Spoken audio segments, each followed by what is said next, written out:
जी, अस्सलाम वालेकुम नाज़रीन। आप देख रहे हैं आपका अपना यूट्यूब चैनल। मैं हूं वासुदेव और आज 5 जून है और जिस वक्त मैं ये वीडियो रिकॉर्ड कर रहा हूं तो इस वक्त सुबह का वक्त है।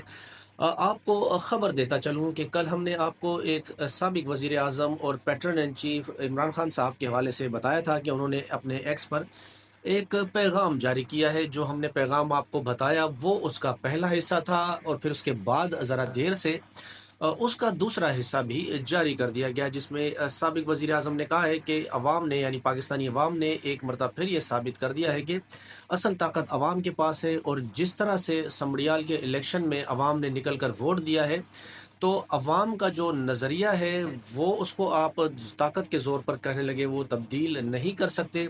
और समरियाल के इलेक्शन में भी जो है वो बेशुमार धांधली की गई और अवाम का जो मैंडेट है उसको पैरों तले रोंक दिया गया। अब मज़ीद आगे चल के वो कहते हैं कि 8 फरवरी के जो इंतखाबात थे ये पाकिस्तान में एक खामोश इनकलाब था, और जिस तरह से अवाम ने पाकिस्तान तहरीक इंसाफ को वोट दिया, लेकिन वो अलहदा बात है कि इस्टेब्लिशमेंट की जानिब वो इशारा कर रहे थे या उनको कह रहे थे कि उन्होंने चोरों को मुसल्लत कर दिया और एक मरतबा फिर उस वक्त भी उन्होंने अवाम के मैंडेट को चुराया।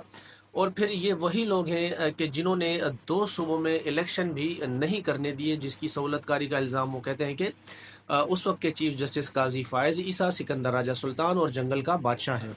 यानी उन्होंने कहा कि वो अपनी दानिश में ये इंतज़ार कर रहे थे कि जब तक तहरीक इंसाफ को मुकम्मल क्रश नहीं कर देते, तब तक इन 2 सूबों में भी इलेक्शन ना हो जाए। और फिर 8 फरवरी को जो हुआ वो सब ने देखा। ये वो कहते हैं कि खामोश इनकलाब है। जिसके बाद तहरीक इंसाफ को यानी लंदन प्लान के तहत उन्होंने एक मरतबा फिर इस चीज़ को दोहराया कि हमें ख़त्म किया गया। इसमें भी वो जंगल का बादशाह, चीफ जस्टिस काजी फ़ायज़ ईसा उस वक्त के, और सिकंदर राजा सुल्तान, कहा कि ये इन तीनों की प्लानिंग थी जिसके तहत तहरीक इंसाफ को क्रश किया गया। और नवाज शरीफ साहब का भी इसमें वो जिक्र करते हैं कि वो भी इस तरह की प्लानिंग में शामिल हैं, क्योंकि तहरीक इंसाफ को काबू करने का कोई रास्ता नहीं था। ये टोटल वो कहते हैं कि फॉल्स फ्लैग ऑपरेशन है, क्योंकि मैं पहले दिन से कह रहा हूँ कि 9 मई उसी ने किया जिसने सीसीटीवी फुटेज चुराई है।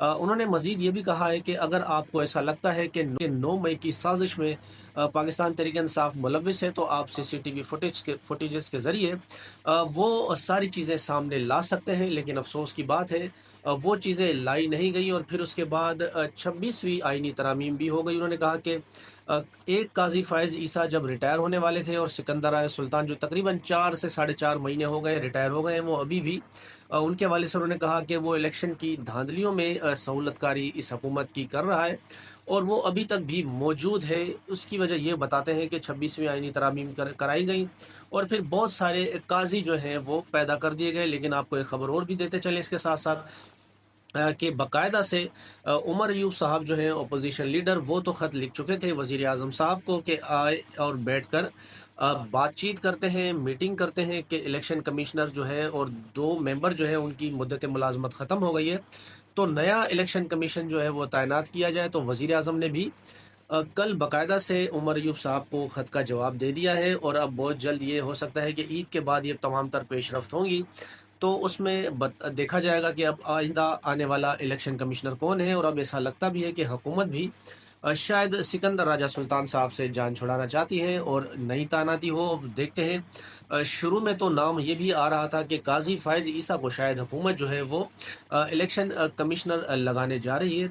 इसमें आगे चलकर साबिक वज़ीर आज़म मज़ीद ये कहते हैं कि उनका शुरू से यही मौक़िफ़ है कि मुज़ाकरात उससे किए जाएँ जिसके पास पावर है। उन्होंने कहा कि ये कठपुतली हुकूमत है, ये एनआरओ की पैदावार हुकूमत है। ये 2 मरतबा एनआरओ ले चुके हैं। एक मरतबा इन लोगों ने जनरल परवेज़ मुशर्रफ से एनआरओ लिया, फिर उसके बाद जनरल बाजवा से इन्होंने अपनी तमाम तर चोरियाँ जो है वो मुआफ़ कराई हैं, उनसे एनआरओ लिया। और शहबाज शरीफ साहब के हवाले से उन्होंने कहा कि ये ले हैं।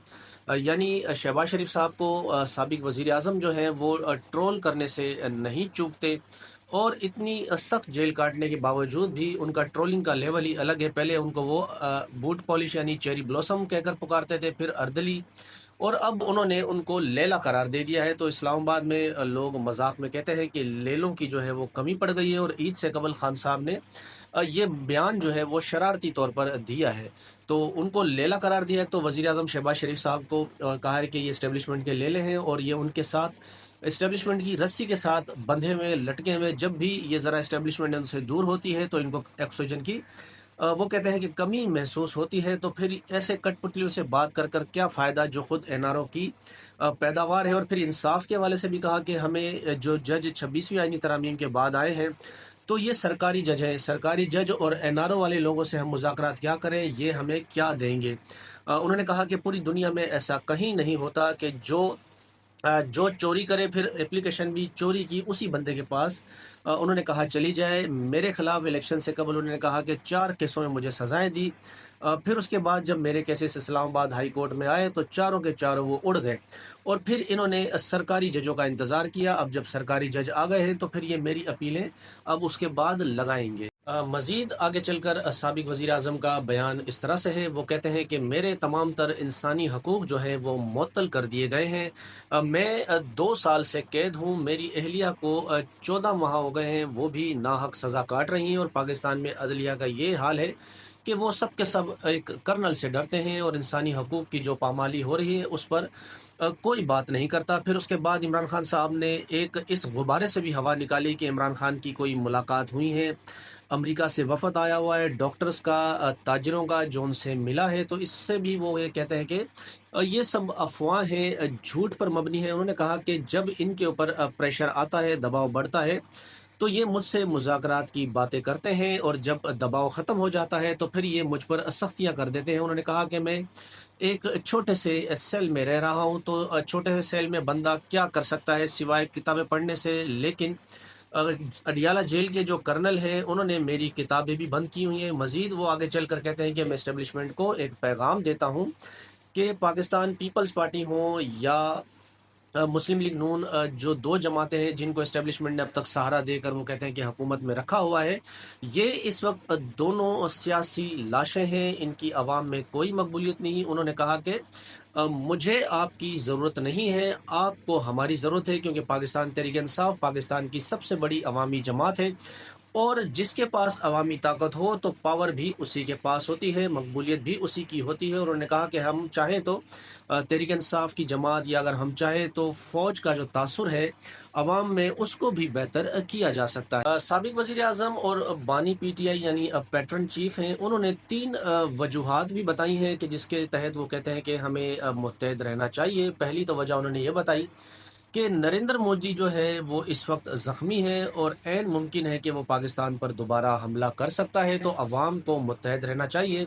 उसके बदले में वो ये भी कहते हैं कि हमें अपनी मईशत को भी बेहतर करना चाहिए, क्योंकि भारत हमसे काफ़ी बड़ा मुल्क है और उनके पास 700 अरब डॉलर के ज़खायर भी हैं, हमारे इतने ज़खायर नहीं हैं, हमें माशी तौर पर मजबूत होना चाहिए। दूसरा पॉइंट उन्होंने कहा कि खैबर पख्तूनख्वा हो या बलूचिस्तान, दोनों में दहशतगर्दी के मामलात हैं और यहाँ पर आए रोज़ मासूम शहरियों को मारा जा रहा है, शहीद किया जा रहा है। और तीसरी बात वो ये कहते हैं कि जिस मुल्क में इंसाफ और आइन नहीं होगा तो वहाँ मईशत नहीं आएगी, क्योंकि पाकिस्तान में इस वक्त मईशत का बुरा हाल है। तो बेहतर है कि जब तक हम अपने मामलात को बेहतर नहीं करेंगे और जब तक एक अवाम की मुंतखब नुमाइंदा हुकूमत नहीं आएगी जो प्योरली हकीकी अवामी नुमाइंदगी रखते हों, तब तक ये जो पॉइंट्स वो बता रहे हैं, उन्होंने कहा कि ये सिर्फ एक ख्वाब ही है। तो ऐसा कहना है साबिक वज़ीर आज़म का। ये उनका बयान है। एक तो उन्होंने ये कल ही दिया था, लेकिन कल एक हिस्सा था, ये उसका मैं आपको दूसरा हिस्सा बता रहा हूँ। आज इमरान खान साहब के हवाले से एक अपडेट और भी है कि उनका 190 मिलियन पाउंड जो अलकादिर ट्रस्ट केस है उसमें ज़मानत की दरख्वास्त भी लगी हुई है। तो देखते हैं आज प्रोसीडिंग किस तरह जाती हैं। हो सकता है, लगता तो यही है कि उनकी ज़मानत मुश्किल हो, ईद के बाद ये मामला जाएंगे, जून जुलाई तक ये चले जाएंगे। हो सकता है इसमें बताया यही जा रहा है कि बुशरा बीबी की तो रिहाई हो सकती है, लेकिन इमरान खान को फ़िलहाल अभी छोड़ने का कोई इरादा नहीं। तो इस वीडियो में अब तक के लिए इतना ही। मिलते हैं आपसे अगली वीडियो में। अगर आपको ये वीडियो अच्छी लगे तो वीडियो को लाइक करें, शेयर करें। चैनल पर अगर आप नए हैं तो उसको सब्सक्राइब भी कर दें, क्योंकि आपकी जो सपोर्ट है वो हमारे लिए बड़े मायने रखती है। मिलते हैं आपसे अगली वीडियो में, तब तक के लिए अल्लाह हाफ़िज़।